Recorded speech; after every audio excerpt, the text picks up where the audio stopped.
Good afternoon, everyone, and welcome back to our PSP Storytime. Today, we will be reading Sleeping Beauty. As you can see, we're kind of on a fairy tale kick right now because those are the books that I have. So, Chapter 1, Good News.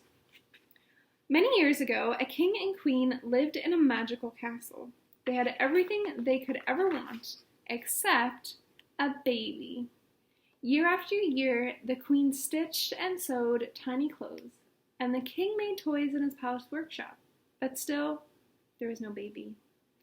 Then one day, while the king sat knitting by the lake, a bright green frog hopped, skipped, and jumped right into her lap. "Don't be sad, your majesty," said the frog.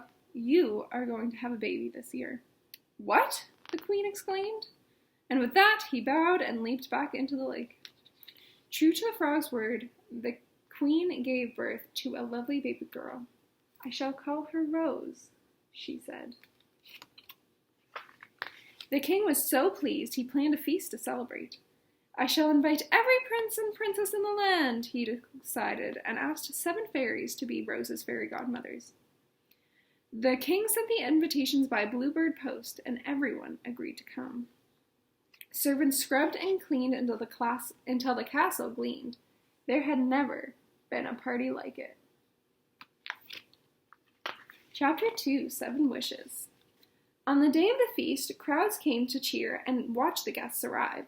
The men wore cloaks of the finest velvet, and the women shimmered in silks. 7 fairies flew in through a castle window, leaving a glittering trail behind them. "The godmothers!" cried the king, holding out his hands to greet them. "Let the feast begin!" announced the queen, and merry music filled the room. The tables were piled high with scrumptious food, and everyone ate off of golden plates. When no one could manage another bite, the fairies gathered before the king and queen.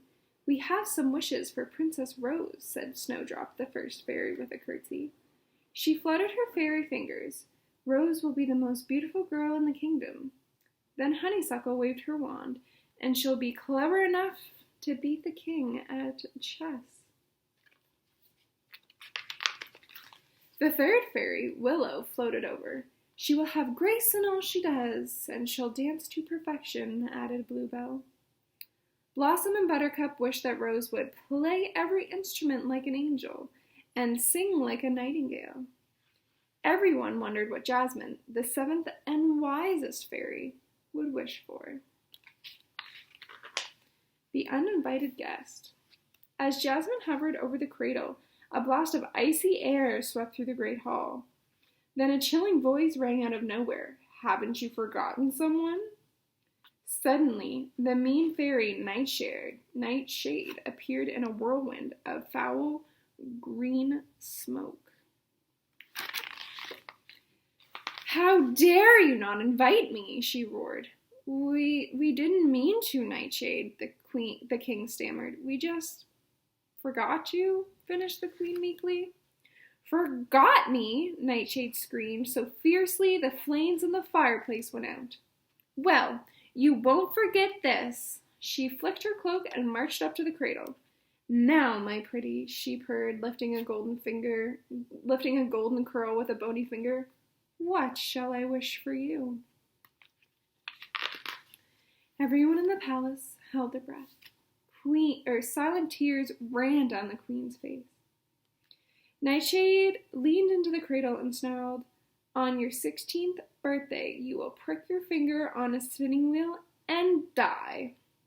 "No!" cried the queen, but Nightshade cackled gleefully and disappeared with a deafening bang. "I still have my wish," said Jasmine softly. "I can't undo that wicked spell, but I can try to change it." "You will prick your finger, little Rose," Jasmine began, "but you won't die. You and everyone else in the castle will fall into a deep sleep. Only a kiss from your true love will break the spell." "Burn every spinning wheel in the land at once," bellowed the king. "Rose must never ever see one." That night, the flames from a massive bonfire could be seen for miles. They licked the dark sky like a serpent's tongue. Chapter 4, A Special Birthday. The years passed, and Rose grew into a delightful girl. Everyone she met adored her. She danced, sang, and played music as wonderfully as the fairies had wished. Ha-ha! Checkmate! She was clever and played to win. Rose loved playing hide-and-seek in the castle grounds, and secretly, she liked to sketch the prince of her dreams. Time went happily by, and Rose's 16th birthday drew near. The castle began to buzz with excitement. The king and queen were planning a huge ball. Rose was so excited she could hardly keep still.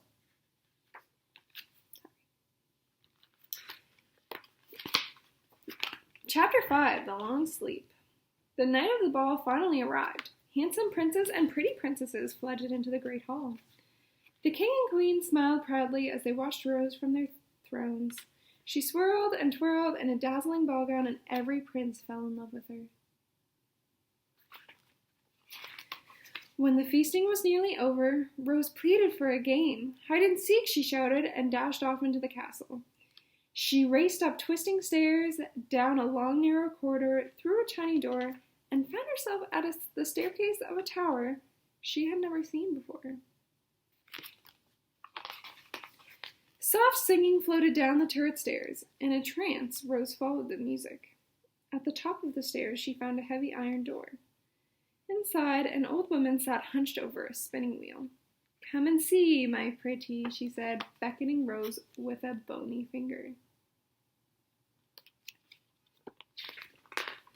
"I'm spinning, my dear," croaked the old woman. "It's amazing," said Rose, touching the silky thread. "May I try?" "Of course," said the old woman, taking her hand. At once, Rose snapped out of the trance. "Ow!" she cried as she pricked her finger. Rose fell to the floor. The old woman cackled, then disappeared in a whirlwind of foul green smoke. In the same instant, everyone in the castle fell asleep. The king nodded off over his pudding, and the court jester froze mid-leap. All the clocks stopped. The place was silent and still, except for the rose bushes. They spread like ivy, covering everything in their path. They grew so quickly that soon the entire castle was covered in thick roots and sharp thorns. Chapter 6, A Prince Rides By. For 100 years, the castle stayed hidden. Only the tops of the towers showed through the bushes. Passers-by stopped to stare at the forgotten castle. Princes from far and wide heard about the spell. They came in their hundreds to try to rescue the princess now known as Sleeping Beauty. But the thorns cut their skin, and the roots wrapped around their legs like snakes. One by one, they gave up. One day, a brave prince named Florian rode by. He had dreamed of Sleeping Beauty and was determined to find her. He pulled out his sword with a flourish and began to tackle the spiky bushes. As Florian's sword touched a branch, something magical happened. Each sharp thorn became a sweet-smelling rose. A path cleared before him. He followed its twists and turns until he reached the topmost turret and climbed to where Sleeping Beauty lay. Florian's heart fluttered like a bird when he saw her. She was the most beautiful girl he had ever seen. Taking her hand, he kissed her soft lips.